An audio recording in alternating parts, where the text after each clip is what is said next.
Welcome to a special guest edition of the Holy Shhh Podcast. It's your boy ABE from DET.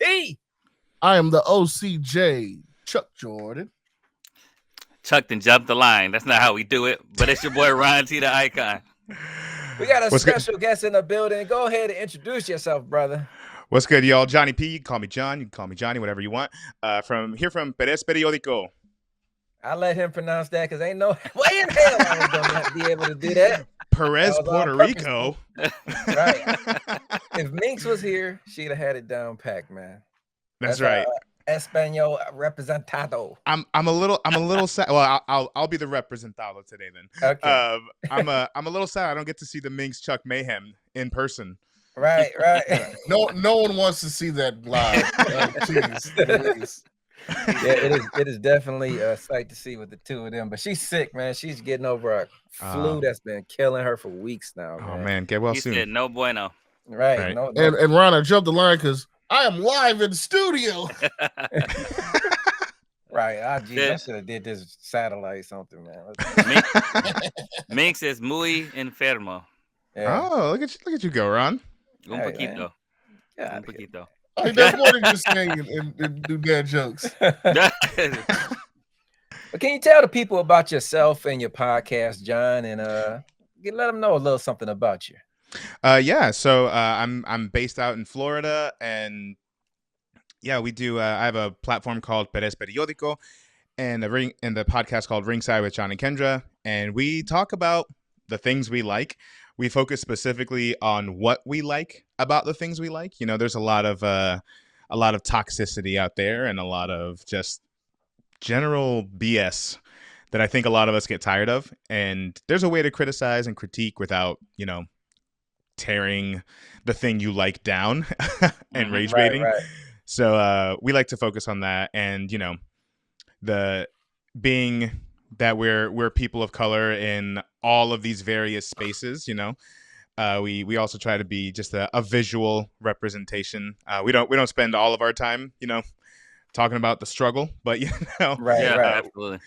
Just there's enough struggle out there that I think we're aware of. So we just try to focus on mostly the positives of the things we like. But yeah, we talk a lot of WWE. We talk a lot of movies, music, theater, and just kind of anything we're into at the moment. Yeah, I love you guys' show, and I like how the theater. Can you talk about that? I see you into it. How long have you been doing theater and acting, singing, all that? Oh man, so funny enough, I took my first theater class in middle school. I did not sign up for theater class. I don't know why. The cool thing to sign up for was home economics. I don't know why my everyone in my school was trying to get into home ec. So I tried to get into home ec. It was full. So they're like, go ahead and go to drama. And I ended up falling in love with it. So that was kind of a plus for me. I didn't really realize that was something I'd be into. And then I've done it through high school. I did it in college. I got my bachelor's of fine arts in musical theater. Nice. So, I do it professionally. I'm also an educator, so I do that. So now it's more of I gig when I can sort of thing. Right. But yeah, no, I've been acting and singing for like 10 plus years. No, like 15 years probably at this point. That's dope. That's dope. With your acting background, has it ever made you want to get into pro wrestling? Has it ever been an itch in your soul? It's provided the adrenaline to my soul. Yes. So, funny enough, when I was a kid, there were several things. We all have those childhood dreams, right? So when I was a kid, I used to love wrestling. I want to be a wrestler. But I love music. So at one point I was like, oh, I want to be a rapper. Turns out I can't really rap. So I was like, but as I got older, I kind of pursued those things adjacent. So, where wrestlers are performers, okay, I took up acting. Rappers are musicians. Okay, I took up singing. So I kind of still dabbled in those things. But it definitely does influence how I view wrestling and how I consume wrestling now, as opposed to many years ago when I used to watch it. What got you into pro wrestling? What was the first thing that drug you in? I was a little boy. Must have been 5 or 6, and my uncle was really into wrestling. Still is. Same uncle still is. It's always a And family member. it's always a different family member. Yeah. That's Come on. like how your gateway. So my Right. uncle, my Theo Jr., he used to watch everything. So I remember getting hooked on that with him, but it was specifically a few years later. I had gotten a cassette tape, a VHS of WrestleMania 17. Mm. And that's like the WrestleMania for me, because that was like, I think, the first one I got to like watch and just in awe by it. Sweet. Questions, Ron.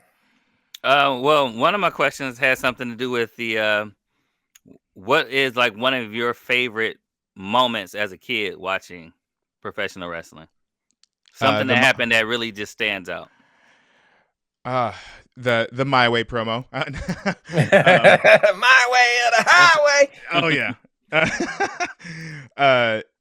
I loved the Kurt Angle milk truck. That's something that sticks out to me. Kurt Angle's a lot of those. The Rock, Hollywood Rock cheating to win against Hulk Hogan. Fuck that guy, but Hulk Hogan. Yeah. So I should have asked. Are we allowed to curse on this? Yes. Fuck Okay. yeah. Okay. Let the shit fly. I'm like, if there's a filter, I gotta know. Yeet. Yeah. Yeet. So there was that. God, those kind of questions always drop everything and then nothing. But yeah, the Kurt Angle milk truck is the thing that stands out to me. So you really came up watching like in the Attitude Era, is right around the time that you really got into watching wrestling. Yeah, so Attitude, and then I have the same story as a lot of grown-ups now, where I watched it a ton when I was a kid, and as you get a little older, you kind of face the teasing of it all. It's fake, right? Mm-hmm. So I kind of fell out of it for a while, and then kind of got back into it over the last several years. Right. All right, being a theater major, and being into music, I usually do a Mount Rushmore. So mine is going to be your Mount Rushmore of entrance theme songs. So, Ooh, 4. Let's get 4 from you. Entrance theme songs. Okay. Yep. Shawn Michaels. Ooh, classic. Yeah. Shawn Michaels has got to be up there. Triple H, The Game. Mm-hmm. I like King of Kings, but The Game. Oh man, hold on! Don't take your time, brother. Don't rush me. Who's that? Robert Roode. Oh yeah. Oh, Ravage and Rick Rude. The Glorious. Oh no, Glorious. Okay, yeah, Glorious. Oh, sorry. Yeah, Glorious. Got you. Oh man, and that's a good one though. The Glorious. That is a great one. I forgot about that one. That entrance is crazy too. All right. Again, it's because the live singers and everything. Come on, forget about it. Right. Oh my god. Oh, Metalingus, Edge. Ah, nice, Okay. nice. That's a great list. you completed the chucks. I unplugged my headphones. Mount Rushmore. Yeah, that is a great list. But I got too hyped about the. He should have had a much better main roster run. Talking about Rude, that Glorious, Bobby, that whole gimmick, it killed it at NXT. I'm mad it didn't translate to the main roster. I think he couldn't stay healthy. He kept getting injured. That's what his issue was, and then eventually he just transitioned to backstage role because he couldn't stay healthy. He was I think he was in his 50s when he was with the WWE, and he was still performing pretty well, but he couldn't stay healthy. Now, you were telling us about your podcast and how you hit on some racial topics. I want to bring one up to you that we talk about a lot. Yeah, please. We don't have a lot of male main event, big time superstar, possible title contender. I'm talking about world title or WWE title. And on the Latin side, you don't see it as well either. Your thoughts on how they promote minority men? I don't want to say women because they're killing it right now with Naomi, Bianca, and them. That's doing great. But as far as the men, what do you think is their disconnect with minority men being pushed to the top? I think it's a matter of, and again, I'm not in the room, Right. room where it happens for my Hamilton fans. But it could very well just be as simple as the people making the decisions don't understand those audiences as well. It could be as simple as that, which, maybe get some people in the room that reflect more of your audiences. Understand the culture, Right. Right. But like, for example, I'm glad we're moving away from this. I'm an LWO fan. I do love those guys. But the problem is when you make that their entire being, you're isolating them to just one demographic. Right. So I think when you push too much of that onto people, that turns them away from it a little bit, because there should be more layers to them other than just being Latino or anything like that, right? Right. And then when you put them in a faction and tag teams, like that's all you're giving them, and SmackDown's killing it with the tag teams right now. So I wish LWO was over there, but yeah, I don't know. I wish we would see more. Even the people who aren't that's not their gimmick, like a Karrion Kross who's Puerto Rican. I wish we would see more, pushes coming for people like them.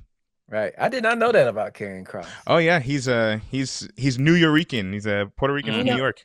That explains his mixed martial arts background. That makes a lot of sense now. I used to think it was just representation, but there's been too many times where, just like now, with Latinos, it's like there's so many.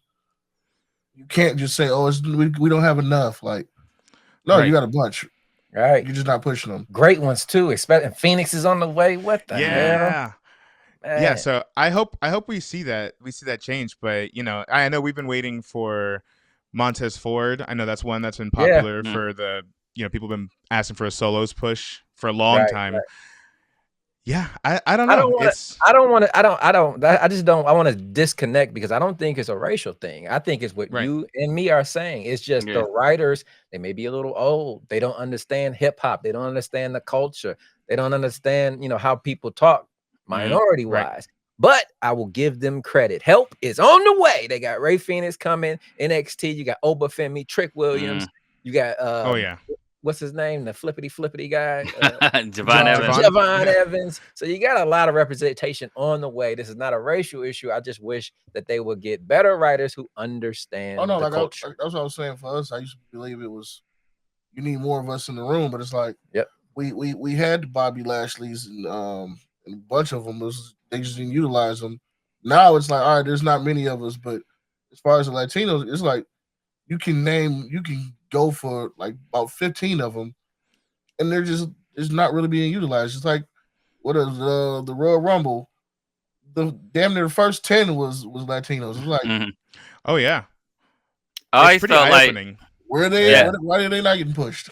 Exactly. Yeah, I always felt like they might not make an improvement on that because they did having Mark Henry in the room, having like once they retire, having like Devon. Other those type of people backstage, Booker T, helped to elevate a lot of the talent of color and changing perception and characters and been able to build that type of thing. I don't think until Rey Mysterio, honestly, I don't think until Rey Mysterio officially retires and take a backstage role will that actually have that person in the room to help with the progression of that. So Soto 619 would love that right there, man. Yeah. Shout out Soto. Love that guy. Yeah. I mean, we have Cody Rhodes. Yes. Yeah. Thank you. Thank you. You know, Cody Raheem Rhodes represents for the he's Cuban. Yeah. It's funny. And he has an African American daughter and wife. I wore this shirt because of Cody, and mostly because I was thinking I'm going to take the Kevin Owens approach and just start wearing the merchandise. This jackass. And speaking of shirts, I love that Cody Cryberry shirt. I had Smack Cody. Yes. Man. We're over on ringside. I'm sorry, Abe. This is probably the part that you don't like. How do I cut off your video? Let him go. We are canonically we're certified Cody haters, but it's kayfabe, it's kayfabe, right? Right. I know we have folks who do feel strongly, and hey, you do you, but I love Cody. I don't need a shirt for Cody. He stays in my heart at all times. Best stays wrestler in the business. in your soul. God. Push it with that. Stop. Adrenaline. Hurting yourself. That's a great segue. Let's talk about some current events.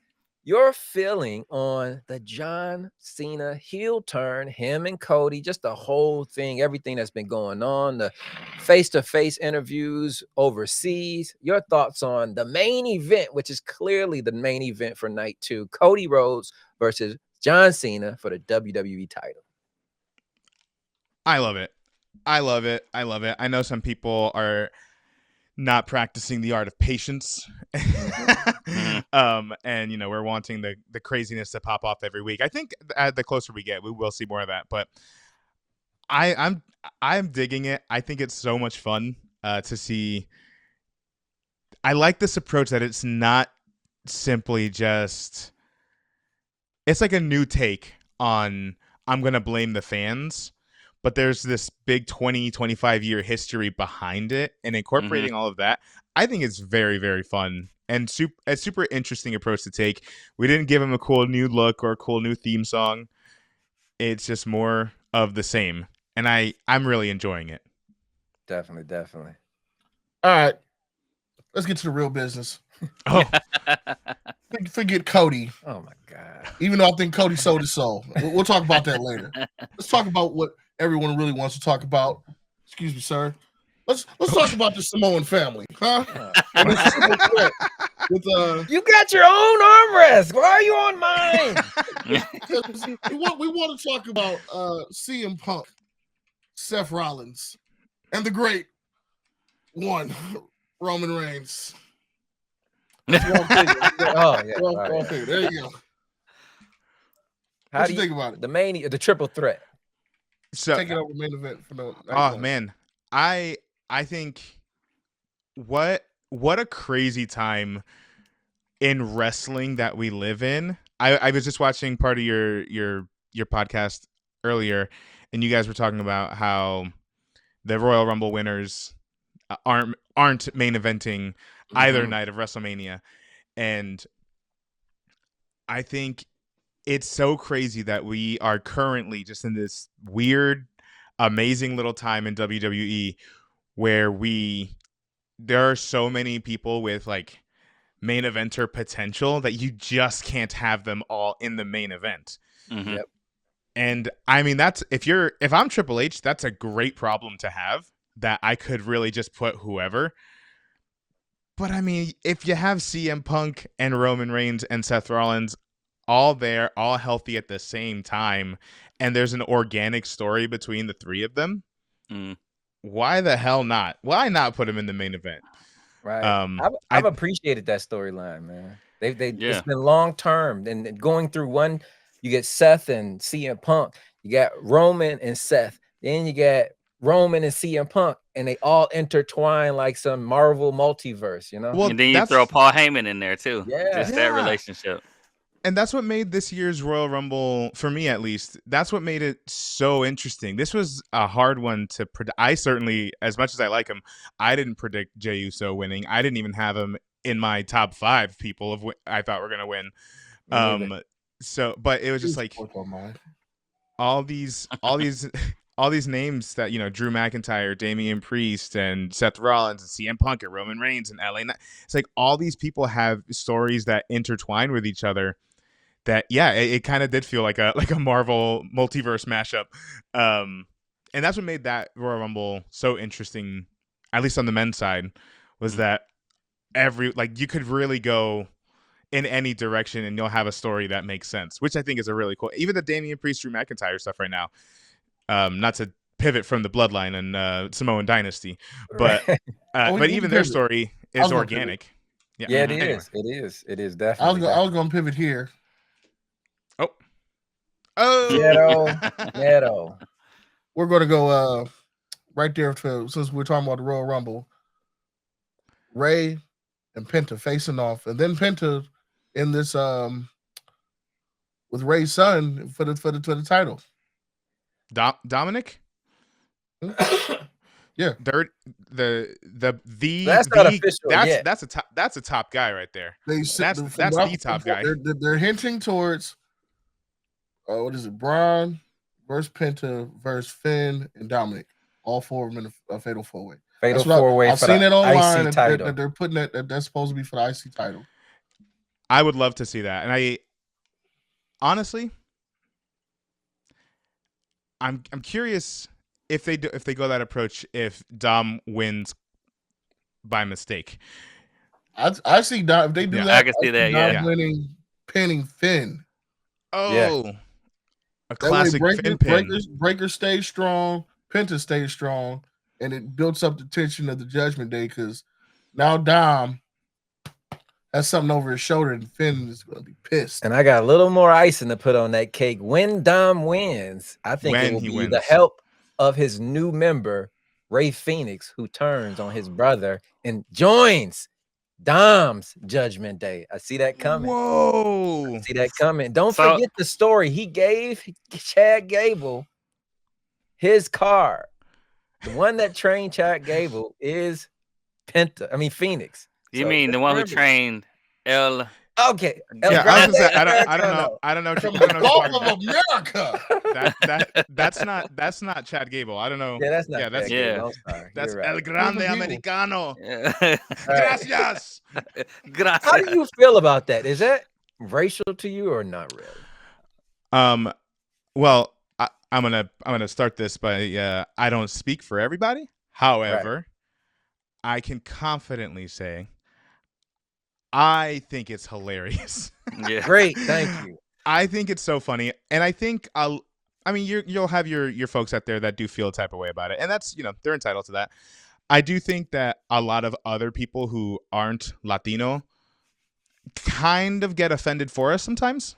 And I think a lot of us we're comfortable laughing at the stereotypes sometimes, but also because in this case, I think it's different than something Vince McMahon would have done, because to bill someone from a body of water, the Gulf of America, is so it's so ridiculous and like poking fun of how ridiculous the world is right now. Right. I don't think it's. I think people are jumping to really hypersensitive, but but also if it's true that Chad Gable actually went to even if he saw someone go and train with like actual luchadors, I mean, I feel like there's a lot more care taken into consideration than just being outright offensive or stereotypical. Right. But no, I think it's hysterical. I think it's hilarious. I like your humor, John, because I kind of felt the same way back in the day when DX mocked the Nation of Domination. I thought it was funny. I thought it was funny. That was hilarious. The only thing I haven't liked so far about it was the considering how big lucha culture is. When he took the other guy's mask, I felt like he should have protected that. Like, oh, like my bad, right? Like still honoring the luchador, but instead of like glorifying, like, yeah, I got it, but I was like, ooh, like, that's like a religion to them. Like, it's your mask is sacred. So that was the only thing I didn't like, but the rest of it's been hilarious. Yeah, and there's what I think helps save all of it is the fact that the match itself was pretty damn good. Yeah. It'd be one thing if they were just having a silly comedic match or anything like that, but no, it's like they El Grande Americano was showing off some interesting combinations of moves, and seeing Dragon Lee get really like frustrated with all of it because he's like, oh wait, he's actually like holding his own right now in this style. Right. But yeah, I think that was supposed. Do you think that was a botch? Do you think that was supposed to happen? No, it was supposed to happen. I think it's supposed to happen. I thought so too. Yeah, but yeah, it's a little uncomfortable. Like, normally, you see like luchadors. They lose their mask. You see the one guy trying to cover. Yeah. And you see the other guy still trying to like give him his mask back, about still trying to win, but they're still trying to give him the mask back. But he was just like, yeah. I'm like, oh wait, like if you were really a luchador, you'd have been trying to give it back. But I was like, whatever, but still it was hilarious. Right. Yeah. That I, also I, might have been it. Is there That somebody right now that's probably like a mid card level that you wish would get a push? oof. It's hard, like he said earlier. Yeah, The top is so thick. Because I've been really wanting them to do more with Escobar, but I'm seeing they're doing more with his faction into him. But yeah, I really liked the push he had gotten last year, or really right after he left LWO. Like he was doing some really great heel work. was that for that American title? For Yeah. the American, The US title, yeah.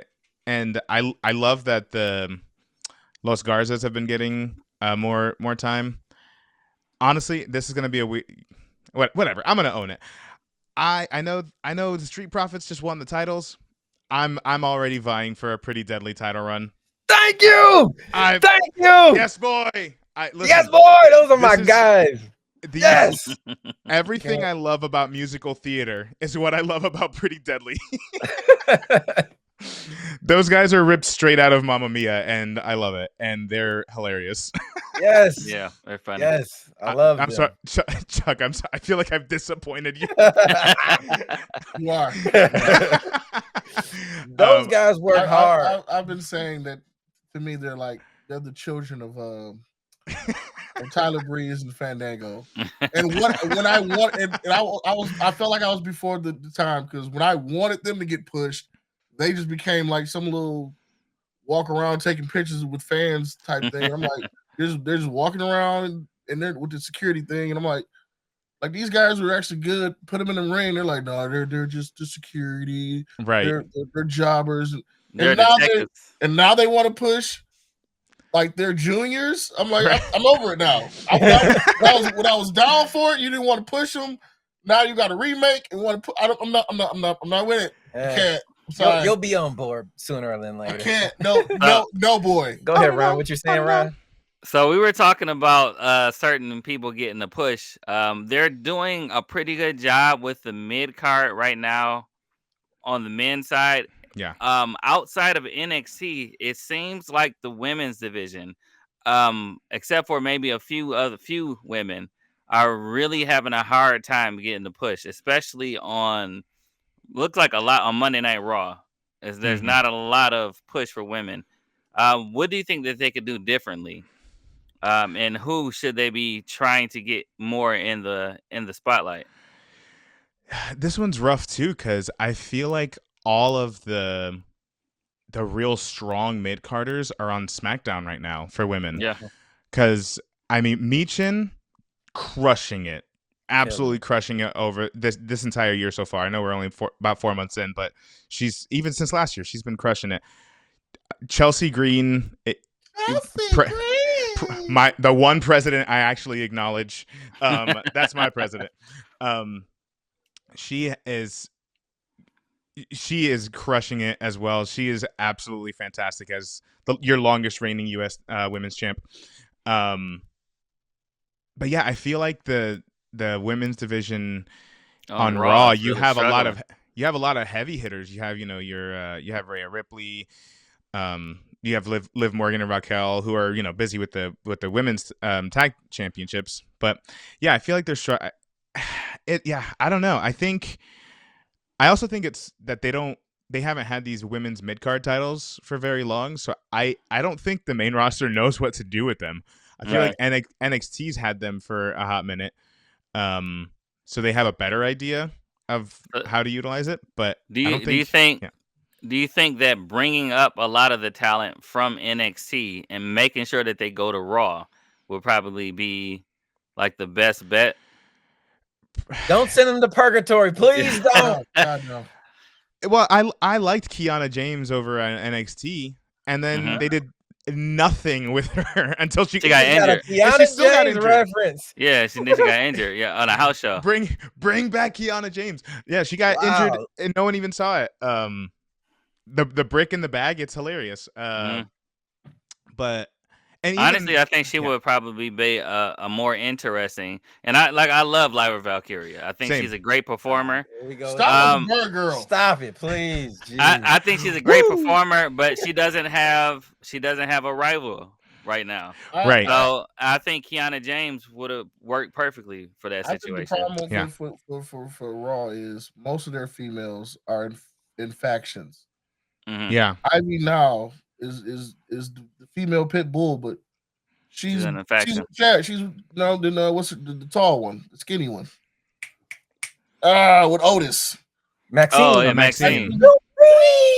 Maxine. She's busy. It's like, and then even the one I don't like, part of Damage Control. She's busy. Oh, Dakota Kai. Oh, Dakota Dakota Kai. Kai. She's busy. Like there's no single people except for Pam.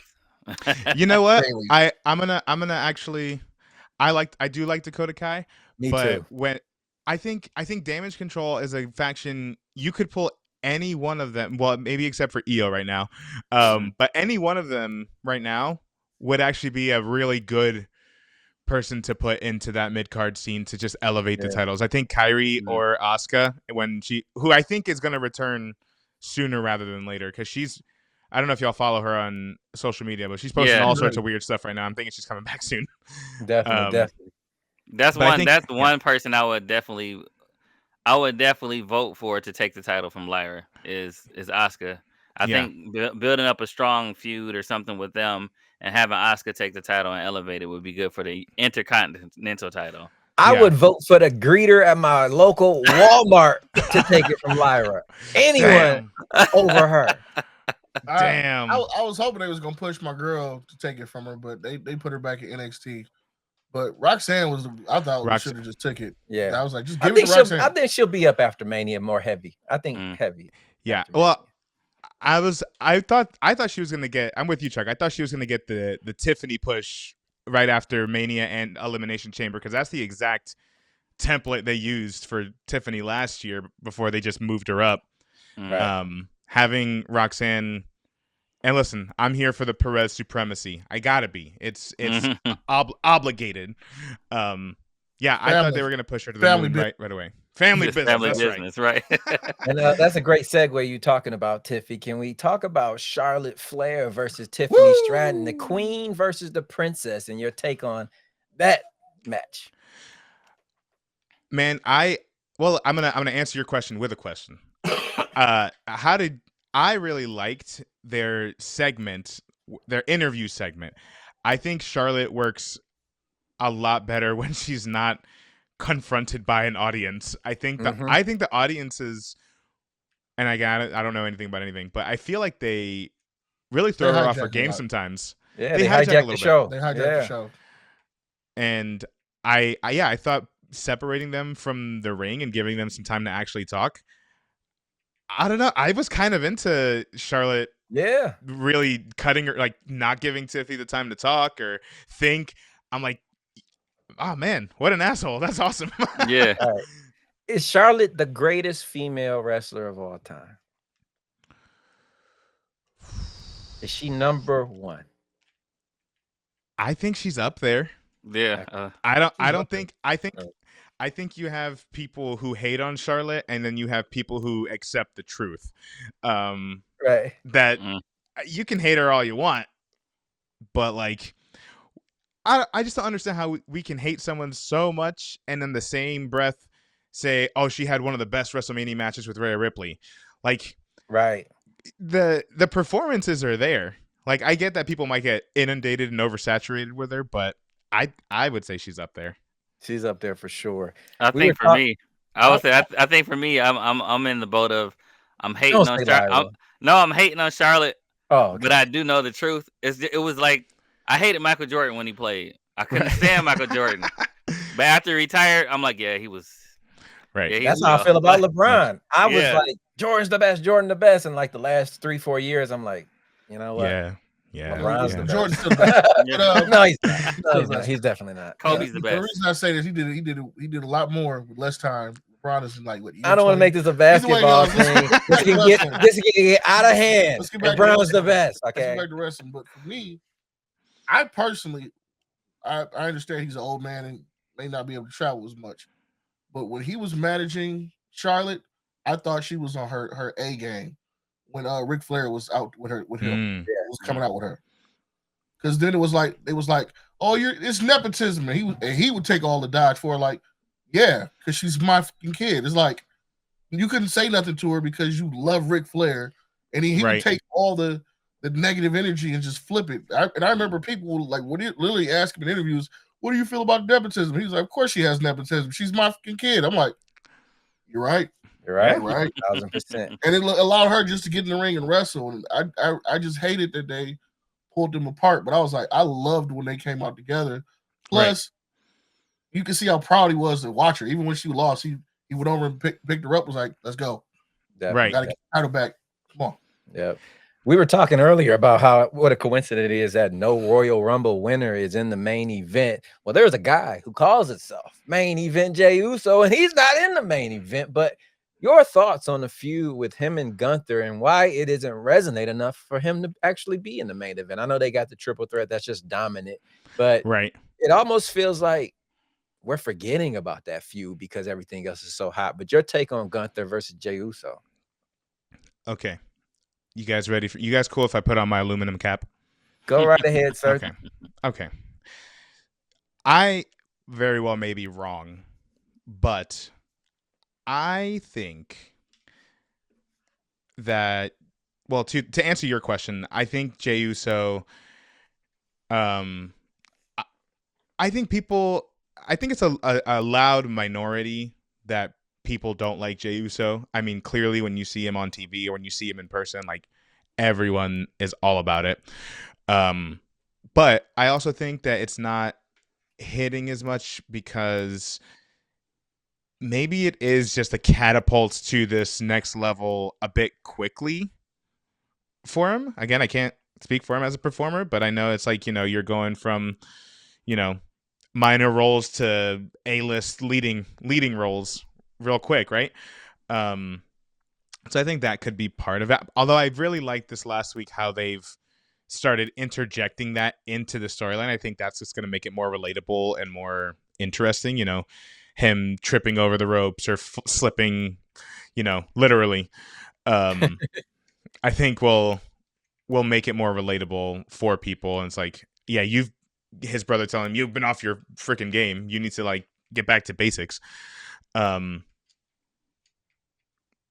also, I feel like Gunther's World Heavyweight Championship run has also been like surprisingly not as fun to watch as his Intercontinental run. Yeah, I don't know. I think there was just something like, I mean, when he was at IC champ, he was working. He was working every week. He had no days off. And it was cool to like see him just like demolish people, right? But I feel like now his new thing is just like, everyone's beneath me. I don't need to wrestle you, but I'm gonna wrestle you. Which definitely. I liked against Damian Priest, but I think another disconnect is and I've been saying this for years, it's like I always say with recency bias with me and a lot of things that when I pick. But I'm like the Royal Rumble and WrestleMania, that time gap is just like right now we still high off the Elimination Chamber because it just happened. The Royal Rumble was months ago, and now we're talking about this guy versus this guy in the future, and we got it. It's the anticipation is like starting to wear off. Even with Tiffy, and it's like get him in the ring already. Like let's make it happen. Right. Especially as fans, we like let's go. Let's like and I think Triple H once said he was like, we want a long-term storytell, but we also got to realize that we're feeding an audience every week, and it never stops. Every week we got something going, so it's like you want to tell long stories, but it's we digest it so fast as fans. Like, all right, well, we're on to the next, and with the Royal Rumble and WrestleMania, because we have to sit here and wait. It's like, oh, come on, like put them in the ring already. It's like, and then it's boring. Seeing them just keep scrapping and keep pulling them apart. Like, stop pulling them apart. Let them go. Yeah, I think we could stand to use one or two matches between the two, non-title, just to give us a little taste of something. Yeah, I agree with that. Even if it's like not saying like I like how they doing with even though like I said, even though Bianca just won it, Io and Rhea got something to do while waiting for Bianca. We don't know who she's going to face, if it's going to be a triple threat. If Jay had somebody to fight and then Gunther was still cleaning up a feud, like, all right, I got to finish this guy because I still have to worry about Jay. It'll be different than I'm doing nothing every week except for coming out and messing up your matches. Getting my ass kicked. Gunther should still be in a feud or something while waiting for it. Right. Yeah. I feel like there's like this weird only one person's vying for a title at a time, as opposed to, everyone trying to get the crown at once. Which for someone like Gunther, I guess I could see why that makes some sense, but at the same time, I don't know. Like, it's weird. Everyone's just like, all right, Jay, you'll have your turn, and then we'll just wait.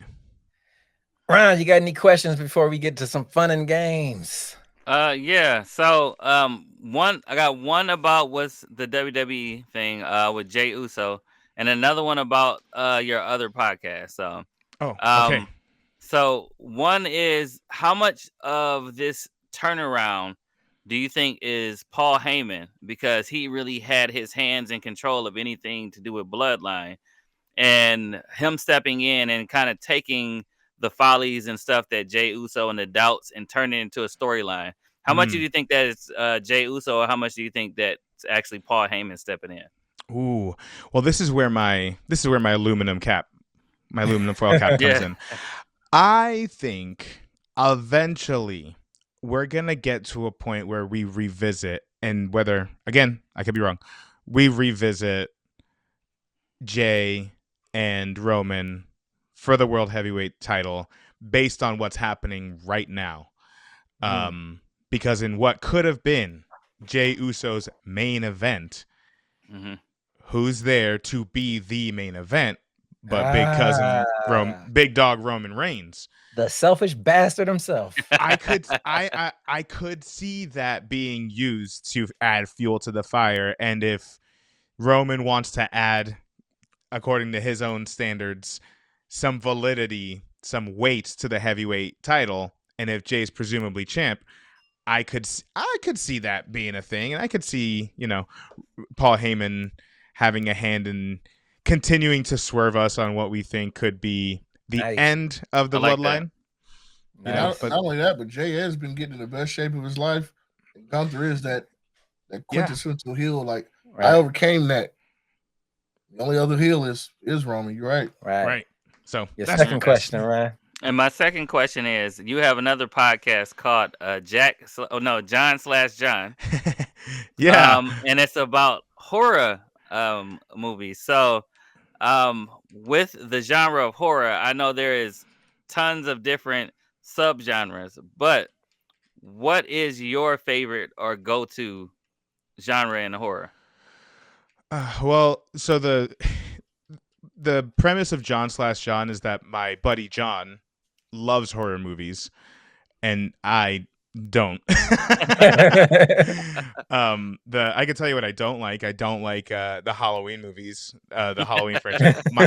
That man Michael Myers, he terrorized me as a kid. I guess if I had to pick one though, I guess I would go more the comedic horror, like your Evil Dead would kind of be something I probably lean more towards, just because if I'm going to be scared, I at least want to laugh afterward. Yeah. Yeah. I think I'm going to go speaking of laughter. Yeah. Yes. I'm ready to laugh. Hey, pull up the Wheel of Death. Are you ready to play some games here? Let's do this. We've got a game on here called Spin the Wheel, where you spin the wheel and you have to create your own wrestler. You're going to pick mic skills, move set, and look, and you get 2 skips. So you get 5 spin altogether, but you can always use your 2 skips if you don't like what you get on the spin. Okay. Let's do this. Where's the wheel? Let's bring it up. Bring up the Wheel of Death. Bam.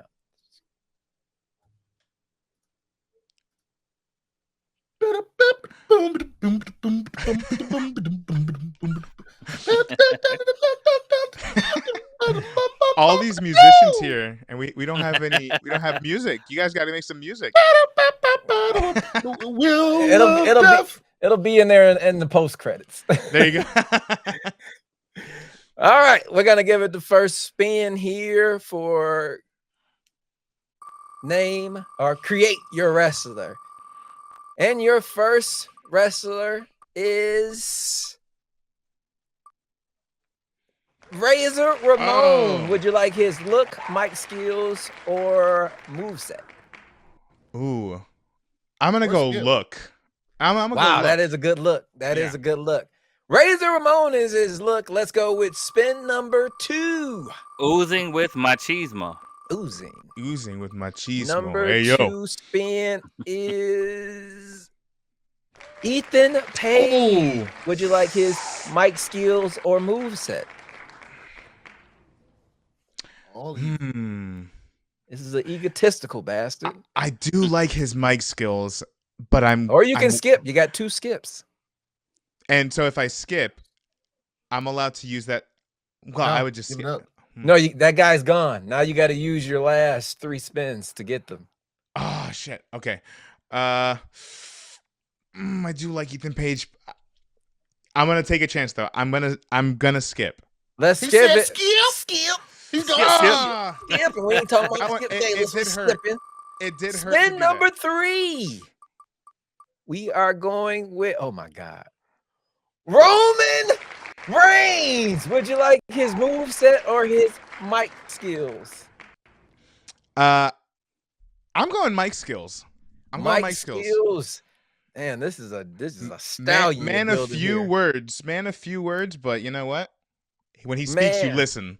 2 spins left. We got your look, Razor Ramon. Mic skills, Roman Reigns. Last is moveset with 2 spins left. Would you like? Wow, Yokozuna's moveset, or you can spin, and the final one will be your moveset. It's up to you. Well, there is something funny about someone Razor Ramon's size doing Yokozuna's moveset. I'm gonna skip. We're gonna skip. This is now the pressure is on.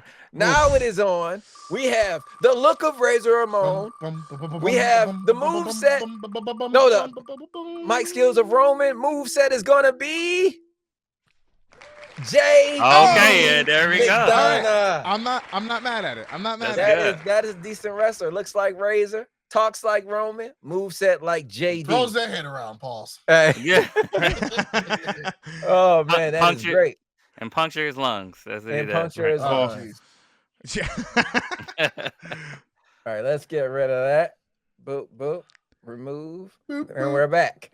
Now, this final game is a game we like to call Name That Wrestler, where you get 60 seconds to ask us as many questions as you want to guess said wrestler. And I got the wrestler right here. You know, you can say things like, what is his? Is it a male? Is it a female? How many titles have they won? Raw or SmackDown? Yada, yada, yada. How tall? Whatever you need. Hey, Chuck, right you want to text me the...